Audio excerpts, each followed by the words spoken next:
Rich dad and poor dad अध्याय दूसरा। अमीर लोग पैसे के लिए काम नहीं करते हैं तो हमें क्या करना चाहिए, मैंने पूछा। वही कि हम पैसे के लिए काम नहीं करें जब तक कि हमारे मन से डर और लालच की भावनाएं पूरी तरह से न निकल जाए। नहीं, उसमें तो बहुत समय बर्बाद हो जाएगा, अमीर डैडी ने कहा। भावनाओं के कारण ही तो हम इंसान हैं, इसी के कारण हमारी हस्ती है। भावना शब्द का मतलब है ऊर्जा। अपनी भावनाओं के बारे में ईमानदार रहो और अपने दिमाग और भावनाओं का इस्तेमाल अपने समर्थन में करो, न कि अपने विरोध में, माइक ने कहा। अगर तुम्हें मेरी बात समझ में नहीं आई हो तो इस बारे में चिंता मत करो। आगे आने वाले सालों में तुम्हें इसका मतलब समझ में आ जाएगा। अपनी भावनाओं पर प्रतिक्रिया करने के बजाय उनका विश्लेषण करने की कोशिश करो। अधिकतर लोग यह नहीं जानते हैं कि वे अपने दिमाग से सोचने के बजाय अपने दिल की भावनाओं से सोचते हैं। आपकी भावनाएं तो आपकी रहेगी ही, परंतु आपको अपने दिमाग से सोचना भी आना चाहिए, क्योंकि दिमाग को सोचने के लिए ही बनाया गया है। क्या आप मुझे इसका कोई उदाहरण दे सकते हैं, मैंने पूछा। क्यों नहीं, अमीर डैडी ने जवाब दिया। जब कोई आदमी कहता है कि मुझे नौकरी खोजने की ज़रूरत है तो इस बात की बहुत संभावना है कि उसकी भावनाएं फैसला कर रही है। इस विचार का असली कारण है पैसा न होने का डर। परंतु अपनी ज़िंदगी चलाने के लिए लोगों को पैसे की ज़रूरत तो पड़ती ही है, मैंने कहा। बिल्कुल पड़ती है, अमीर डैडी मुस्कुराए।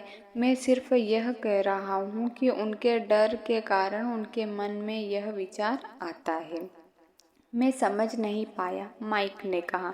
अमीर डैडी ने कहा, अगर आपके मन में पैसे की कमी का डर जाग जाए तो तत्काल नौकरी ढूंढने के लिए दौड़ मत लगाइए, ताकि कुछ रुपयों के सहारे उस डर को मार दिया जाए। इसके बजाय आप खुद से यह सवाल पूछिए, क्या लंबे समय में इस डर का सबसे बढ़िया इलाज नौकरी है? मेरे ख्याल से इसका जवाब नहीं होता है, खासकर जब आप किसी आदमी की पूरी जिंदगी को देखते हैं। नौकरी दीर्घकालीन समस्या का अल्पकालीन समाधान है। परंतु मेरे डैडी हमेशा कहा करते हैं कि स्कूल में पढ़ो, अच्छे नंबर लाओ, ताकि तुम्हें एक सुरक्षित और अच्छी नौकरी मिल सके। मैंने हड़बड़ी में बोल ही दिया। हाँ, मैं समझ सकता हूँ कि वे ऐसा क्यों कहते हैं, अमीर डैडी ने मुस्कुराकर कहा। अधिकतर लोग ऐसे ही सलाह देते हैं और अधिकतर लोगों के लिए यह एक अच्छा विचार होता है, परंतु लोगों की सलाह के पीछे भी डर छुपा होता है। आपका क्या मतलब है कि मेरे डैडी ऐसा इसलिए कहते हैं क्योंकि वे डरे हुए हैं? हाँ, अमीर डैडी ने कहा। वे घबराए हुए हैं कि शायद तुम पैसे नहीं कमा पाओगे और समाज में फिट नहीं हो पाओगे। मुझे गलत मत समझना, मैं तुम्हें प्यार करते हैं और तुम्हारा भला चाहते हैं, और मैं सोचता हूँ कि उनका डर सही भी है। शिक्षा और नौकरी ज़रूरी है, परंतु इसके डर का इलाज नहीं होगा वही डर जो तुम्हें बहुत सुबह उठकर कुछ रुपए कमाने के लिए प्रेरित करता है। उसी डर के कारण वे तुम्हारे स्कूल जाने पर इतना जोर देते हैं। तो आपकी सलाह क्या है, मैंने पूछा। मैं चाहता हूँ कि तुम्हें पैसे की ताकत पर काबू पाना सीखना चाहिए। पैसे का डर तुम्हारे दिमाग से निकल जाना चाहिए और यह स्कूल में नहीं सिखाया जाता है। अगर तुम इसे नहीं सीखोगे तो तुम पैसे के गुलाम बन जाओगे। अब उनकी बातें मेरे दिमाग में समझ आ रही थी। वे हमारे विचारों को ज़्यादा व्यापक बनाना चाहते थे। वे चाहते थे कि जो मिसेस मार्टिन नहीं देख सकती थी, उनके कर्मचारी नहीं देख सकते थे या मेरे डैडी तक नहीं देख सकते थे, वह देखने की योग्यता हम में आ जाए। उन्होंने जो उदाहरण दिए हैं वे उस समय कठोर जरूर लग रहे थे, लेकिन मैं उन्हें कभी नहीं भूला। मेरा नज़रिया उस दिन बहुत बड़ा हो गया था। अब मैं उस जाल को देख सकता था जो अधिकतर लोगों के सामने बिछा होता है। देखो, हम सभी लोग कर्मचारी हैं, हम केवल अलग अलग जगह पर काम करते हैं।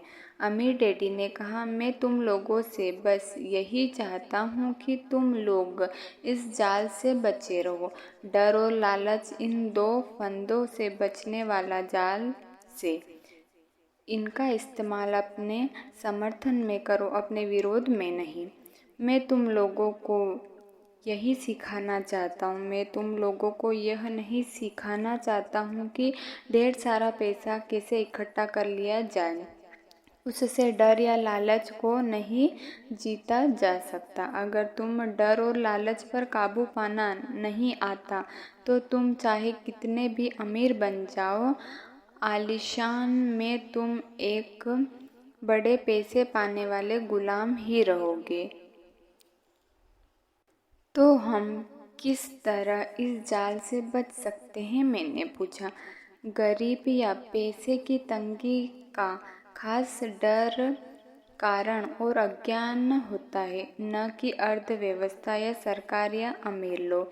यह खुद का ओढ़ा हुआ डर या अज्ञान होता है जो लोग इस जाल में फंसाए रहते हैं। इसलिए तुम बच्चों को स्कूल जाना चाहिए और अपने कॉलेज की पढ़ाई पूरी करनी चाहिए। मैं तुम लोगों को यह जरूर सिखाऊंगा कि इस जाल से कैसे बचा जा सकता है। पहेली में टुकड़े अब सामने आ चुके थे। मेरे पढ़े लिखे डैडी के पास बड़ी डिग्रियां थी और एक बढ़िया करियर भी था, परंतु स्कूल ने उन्हें यह कभी नहीं सिखाया कि धन या अपने डर को किस तरह से काबू में रखा जाता है। अब मैं समझ चुका था कि अपने दोनों डैडियों से अलग अलग परंतु जरूरी बातें सीख सकता हूँ। तो आप पैसा न होने के डर के बारे में बात कर रहे थे। पैसे की इच्छा किस तरह हमारी सोच पर असर डालती है? माइक ने पूछा। तुम्हें तब कैसा महसूस हुआ था जब मैंने तुम्हारे पैसे बढ़ाने का लालच दिया था? क्या तुमने यह देखा था कि तुम्हारी इच्छाएं किस तरह बढ़ रही है? हमने अपना सिर हामी में हिलाया। पर तुमने अपनी भावनाओं के सामने हार नहीं मानी और इस कारण तुम लोगों ने जल्दबाजी में काम नहीं लिया। इससे तुम्हें सोचने का वक्त मिल गया। इसी क्षण से तुम लोगों के लिए यह सबसे ज़रूरी है कि तुम हमेशा डर और लालच की भावनाओं का इस्तेमाल अपने समर्थन में करो और लंबे समय तक ऐसा करो। अपनी भावनाओं को अपने दिमाग पर हावी मत होने दो और इस तरह अपने विचार को दूषित मत होने दो। अधिकतर लोग डर और लालच का इस्तेमाल के विरोध में करते हैं। यह अज्ञान की शुरुआत होती है। डर और इच्छा की भावनाओं के कारण ही अधिकतर लोग पैसे के चेक, पैसे में बढ़ोतरी और नौकरी की सुरक्षा के पीछे भागते भागते अपनी पूरी जिंदगी निकाल देते हैं। असल में वे यह सोचते ही नहीं है कि भावनाओं के आधार पर बने हुए ये विचार उन्हें किस तरह ले जा रहे हैं। यह तो वही बात हो गई है जिसमें गाड़ी खींचने वाले गधे के सामने उसका मालिक गाजर लटकाए रखता है तो उसकी नाक से ठीक सामने होती है। गधे का मालिक जहाँ जाना चाहता है वह जाता है, परंतु गधा तो लालच के कारण भाग रहा है। कल गधे के लिए दूसरी गाजर आ जाएगी तो गधा उसके पीछे करने लगेगा। आपके कहने का मतलब यह है कि जिस समय मैंने नए खिलौने के सपने देखना शुरू किया उस समय मेरी हालत उस गधे की तरह हो गई थी जो गाजर के पीछे भागता है? माइक ने पूछा। हाँ, और उम्र के साथ साथ तुम्हारे खिलौने भी ज़्यादा महंगे होते जाएंगे। अपने दोस्त पर रोब झाड़ने के लिए एक नई कार, एक नाव और एक आलीशान घर, अमीर डैडी ने मुस्कुराकर कहा। डर आपको दरवाजे से बाहर धक्का देता है, इच्छा आपको अंदर बुलाती है, आपको चट्टानों की तरह ललचाती है, यही जाल है। तो इसकी काट क्या है? माइक ने। डर और इच्छा अज्ञान की वजह से बढ़ते हैं, इसलिए अमीर लोग के पास जितना ज़्यादा पैसा होता है उनका डर भी उतना ही ज़्यादा बड़ा होता है। धन की गाजर है, भ्रम है। अगर गधा पूरी तस्वीर देख सकता तो शायद वह गाजर का पीछा करने के अपने फैसले पर दोबारा सोचता। अमीर डैडी ने कहा, यह समझाया कि आदमी की जिंदगी अज्ञान और ज्ञान के बीच होने वाले संघर्ष है। उन्होंने बताया कि एक बार कोई आदमी खुद के बारे में ज्ञान की खोज करना बंद कर देता है तो उसकी जिंदगी में अज्ञान घुस जाता है। यह संघर्ष हर पल होता है, इसलिए हमें यह फैसला करना है, यह सीखना है कि अपने दिमाग को खुला रखा जाए या इसे बंद कर लिया जाए।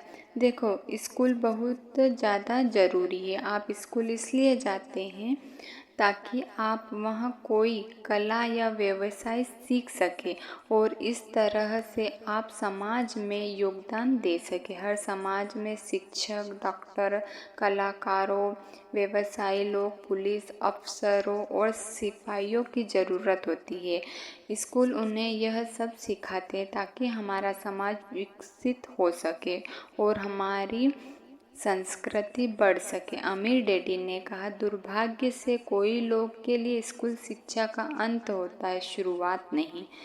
एक लंबी खामोशी छाई रही। अमीर डैडी मुस्कुरा रहे थे। उस दिन उन्होंने जो कहा था वह मेरी पूरी तरह से नहीं समझ पाया था, परंतु अधिकतर महान शिक्षकों के शब्द सालों तक हमें सिखाते रहते हैं। उनके शब्द इसी तरह से आज भी मेरे साथ है। अमीर डैडी ने कहा, मैं चाहता हूँ कि तुम लोग को आज ही यह चर्चा हमेशा याद रहे। मैं चाहता हूँ कि तुम लोग हमेशा मिसेस मार्टिन के बारे में सोचो। मैं चाहता हूँ कि तुम लोग हमेशा उस गधे के बारे में सोचो। इन्हें कभी मत भूलना। अगर तुम्हें अपनी समझदारी से उन्हें काबू में नहीं किया तो डर और लालच की तुम्हारी दोनों भावनाएं तुम्हें जिंदगी के सबसे बड़े जाल में फंसा सकती है। अपनी जिंदगी को डरते डरते गुजारना, अपने सपनों को पूरा ना करना। पैसे के लिए कड़ी मेहनत की जाए तो यह सोचा जाए कि पैसे से खरीदी गई चीज़ें सुख दे सकती है। बिल चुकाने के डर से घबराकर आधी रात को जागना जीने का एक भयानक तरीका है। पैसे के हिसाब से ज़िंदगी जीना भी कोई जीना है। यह सोचना कि कोई नौकरी आपको सुरक्षा का एहसास दे सकती है, खुद से झूठ बोलना है। और यही वह जाल है जिसमें मैं तुम्हें बचाना चाहता हूँ। मैंने देखा है कि पैसे किस तरह के लोगों की जिंदगियों को चलाते हैं। ऐसा अपने साथ मत होने देना। भगवान के लिए पैसे को अपनी ज़िंदगी मत चलाने देना। हमारी मेज के नीचे सॉफ्ट बॉल आ गई। अमीर डैडी ने उसे उठाया और वापस खिलाड़ियों के पास फेंक दिया। तो अज्ञान का लालच और डर से क्या ताल्लुक है? मैंने पूछा। यह पैसे का अज्ञान है। जिंदगी वजह से इतनी लालच और इतना डर पैदा होता है। अमीर डैडी ने कहा, मैं तुम्हें कुछ उदाहरण देता हूँ। एक डॉक्टर तो अपने परिवार को ज़्यादा खुशी देना चाहता है, अपनी फीस बढ़ा देता है। उसकी फीस बढ़ाने की वजह से स्वास्थ्य सुविधाएं हर एक के लिए महंगी हो जाती है। अब इससे गरीब लोगों को सबसे ज़्यादा नुकसान पहुंचता है, इसलिए गरीब लोगों का स्वास्थ्य अमीर लोगों से ज़्यादा बुरा होगा। जब चूँकि डॉक्टर ने अपनी फ़ीस बढ़ा दी, इसलिए वकील ने भी अपनी फ़ीस बढ़ा देते हैं। चूँकि वकीलों ने अपनी फ़ीस बढ़ा दी तो इसलिए स्कूल के टीचर भी अपने पैसे बढ़वाना चाहते हैं, जिसके कारण हमारा टैक्स बहता है और यह सिलसिला अनंत काल तक में ही चलता रहता है। जल्दी ही अमीर और गरीब लोगों के बीच इतना भयानक अंतर हो जाएगा कि प्रलय आ जाएगी। और एक और महान धाराशायी हो जाएगी।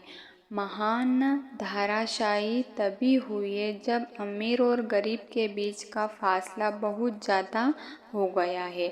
अमेरिका भी उसी रास्ते पर चल रहा है और इससे यह साबित होता है कि इतिहास अपने आप को दोहराता है, क्योंकि हम इतिहास से कुछ नहीं सीखते हैं, हम केवल इतिहास तरीके और नाम रटते हैं, उनके सबक को भूल जाते हैं। क्या कीमतें नहीं बढ़नी चाहिए? मैंने पूछा। अच्छी तरह से चल रही सरकारों और एक ट्रेनिंग समाज में तो नहीं। कीमतें दरअसल कम होनी चाहिए। जाहिर है कि ऐसा केवल सिद्धांत में ही हो सकता है। कीमतें अज्ञान से पैदा हुए लालच और डर के कारण बढ़ती है।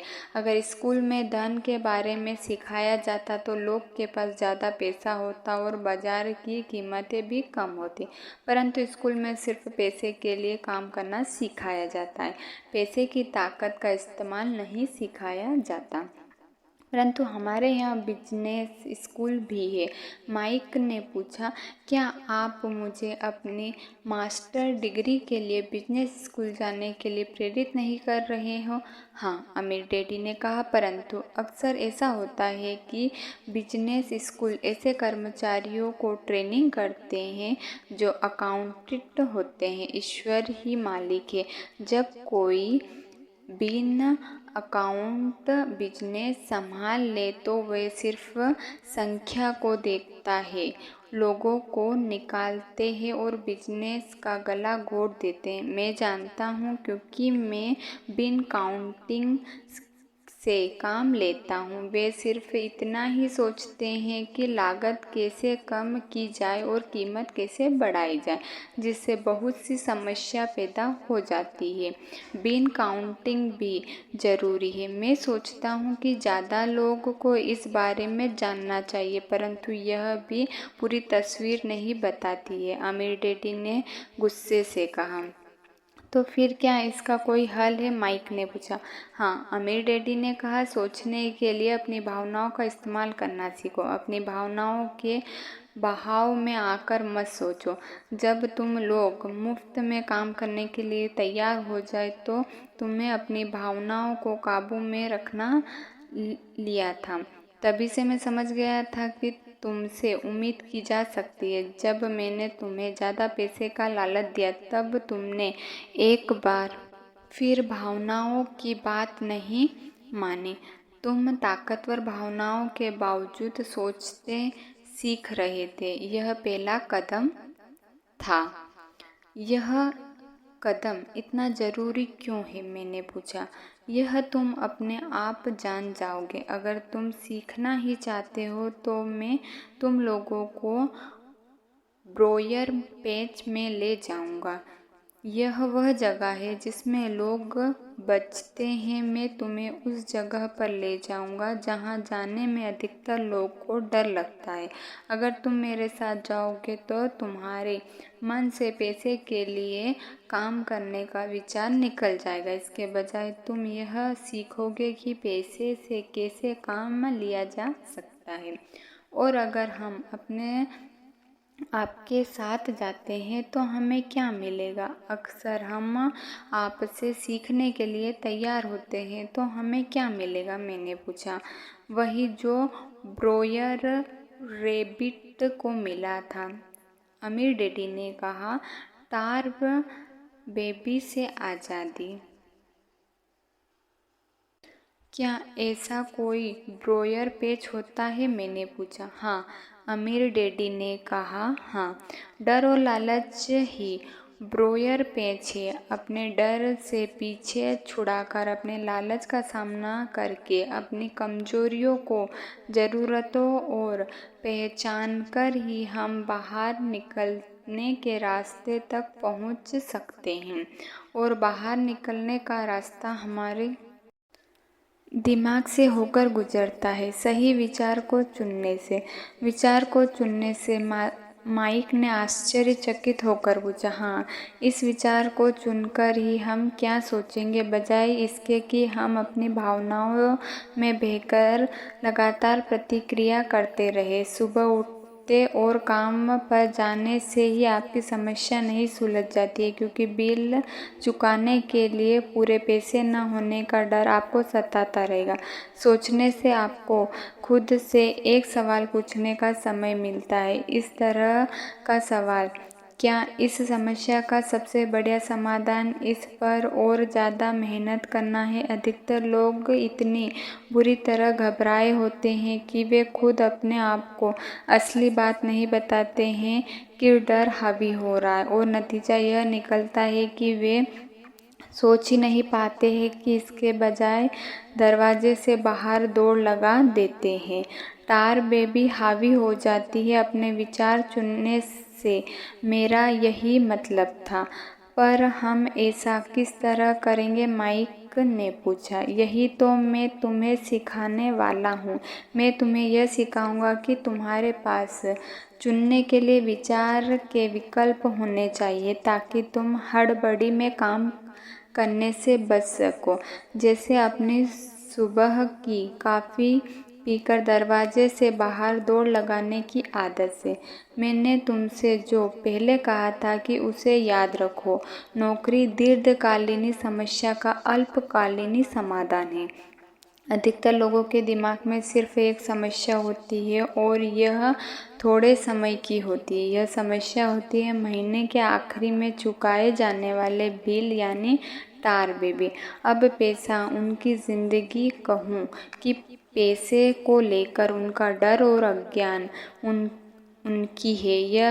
यह चलाता ज़िंदगी चलाते हैं, तो वे वही करते हैं जो उनके माँ बाप ने किया था। सुबह उठो और पैसे के लिए काम करो।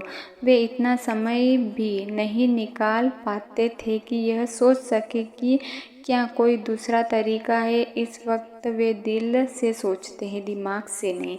दिल से सोचने और दिमाग से सोचने में क्या फ़र्क है? माइक ने पूछा। अमीर डैडी ने जवाब दिया, मैं इस तरह के जुमले अक्सर सुनता हूँ।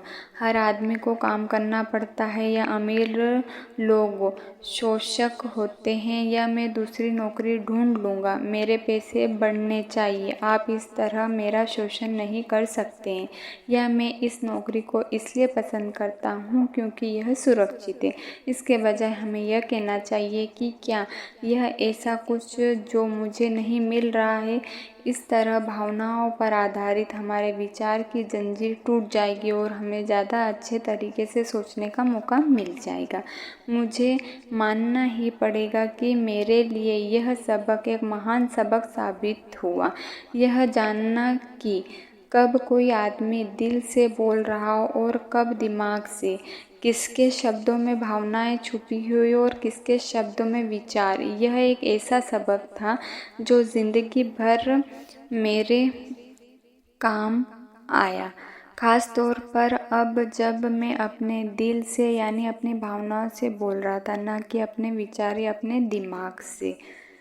अब हम स्टोर्स की तरफ वापस मुड़े और अमीर डैडी ने यह कहा कि अमीर लोग हकीकत में पैसा बनाते हैं, वे इसके लिए काम नहीं करते। उन्होंने यह भी बताया कि 5 सेंट के शीशे के सिक्के डालना समय जब माइक और मैं यह सोच रहे थे कि हम पैसा बना रहे, तो हमारे विचार उसी रास्ते पर चले रहे।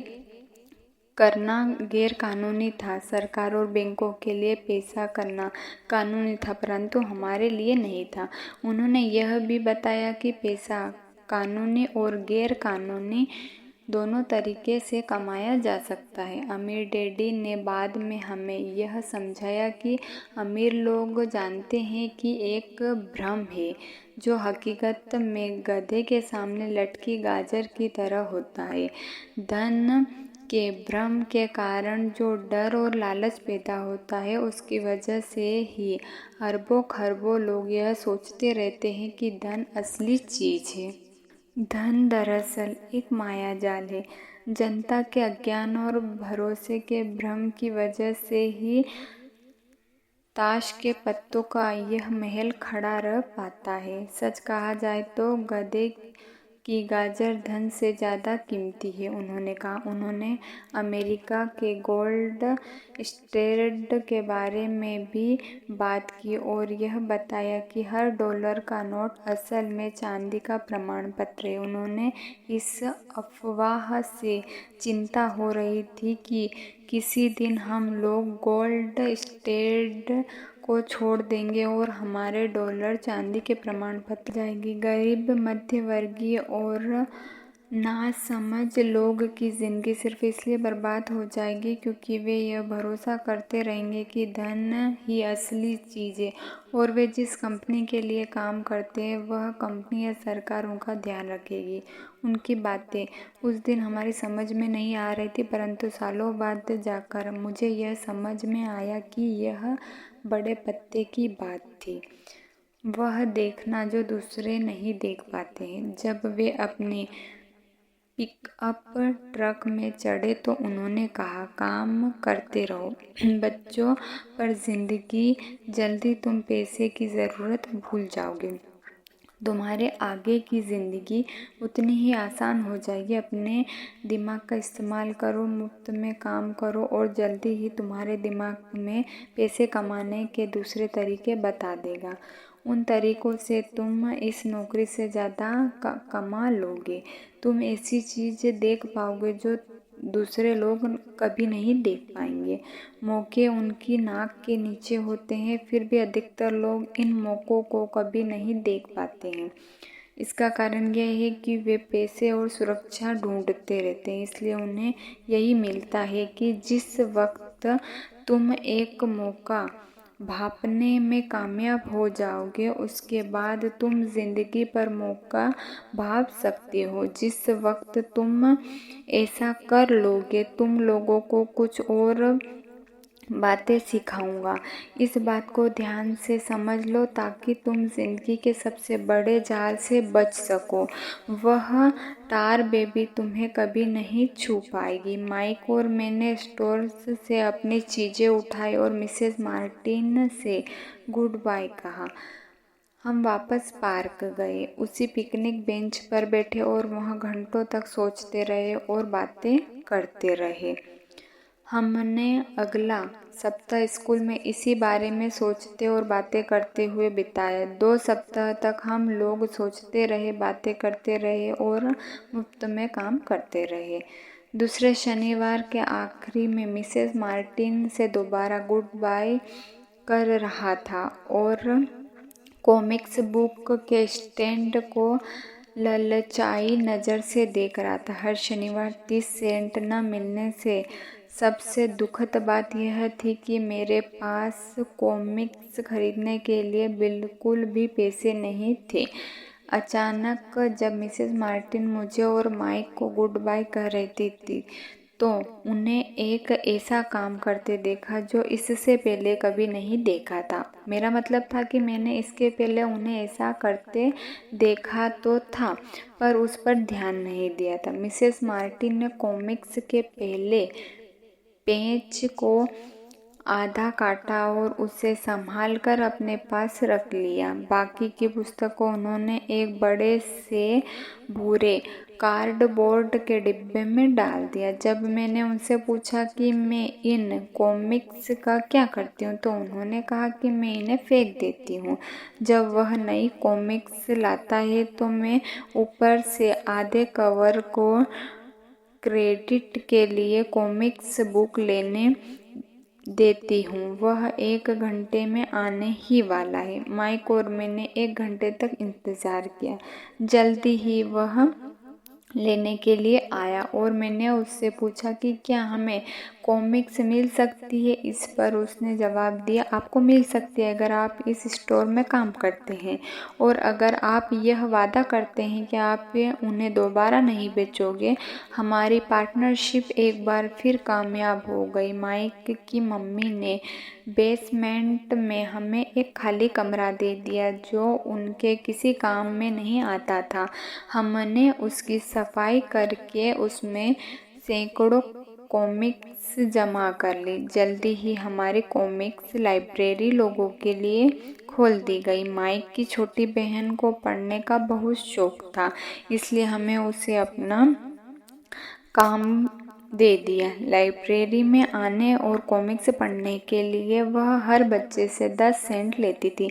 स्कूल खत्म होने के बाद हर दोपहर 2 से 2:30 बजे से 4:30 तक लाइब्रेरी खुलती थी। पड़ोस के बहुत से बच्चे उनके ग्राहक बन गए थे और वे जितने कॉमिक्स पढ़ना चाहते थे वे 2 घंटे में पढ़ सकते थे। यह उनके लिए बहुत बढ़िया सौदा था, क्योंकि एक कॉमिक्स की कीमत 10 सेंट होती थी और 2 घंटे में वे 5 या 6 कॉमिक्स पढ़ लेते थे। माइक की बहन लौटते समय बच्चों की तलाशी लेती थी और यह देख लेती थी कि वे अपने कपड़ों में कॉमिक्स छुपाकर तो नहीं ले जा रहे हैं। वह इस बात का रिकॉर्ड भी रखती थी कि हर रोज़ कितने बच्चे आए, उनका नाम क्या था और उनके सुझाव क्या थे। माइक और मुझे 3 महीने तक हर सप्ताह $9.5 की औसत लाभ हुआ।